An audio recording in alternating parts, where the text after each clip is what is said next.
یوه خبره ده، یو ځنګل کې یو کلی و. دې کلي کې خلک ډېر غریبانان وو. دې کې یو طلحه نومې هلک اوسېدو. نو هر وخت دا سوچ کوو چې داسې څه وکړم چې زموږ دا کلي خلک مالدار شي. یو ورځ روان و او خپل کتاب یې ځان سره رااخیستی و. دې په کلي کې یو پخوانی زوړ کور و چې هغې کې هېڅوک نه اوسېدل او د ډېر وخت نه شاړ پروت و. چې وایي چې دا زه ګورمه چې په دې کور کې به څه وي، چې هلته څنګه راغی. ده ولیدل په ځمکه باندې یو کاغذ و چې د خزانې نقشه پرې جوړه شوې وه. ډېر زیات خوشحاله شو ځکه چې ده ته د خزانې نقشه میلاو شوه. ده وویل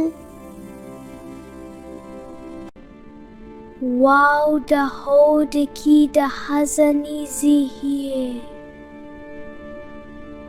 هغه پاڼه راغونډه کړه او د خپل سپي سره روان و او د خزانې تلاښي یې کوو.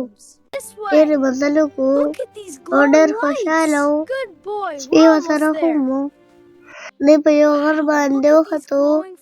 د دې غر نه پسه د خزانې لاره نږدې شوه. اخر دوی هغه ځای ته راورسېدل کوم ځای چې خزانه وه. دلته په یو بکس کې ډېر شي د سرو زرو پیسې وي.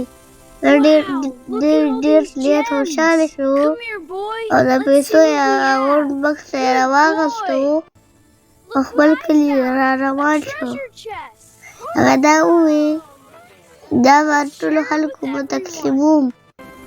خلکو د هغه د بهادرۍ رد ورکړو او د هغې نه بل ټولو خلکو ښه خوشحاله ژوند تېروو. دلته دا ویډیو خوښه شوې نو موږ چینل سبسکرایب کړئ. تھینکس فار واچینګ. الله حافظ.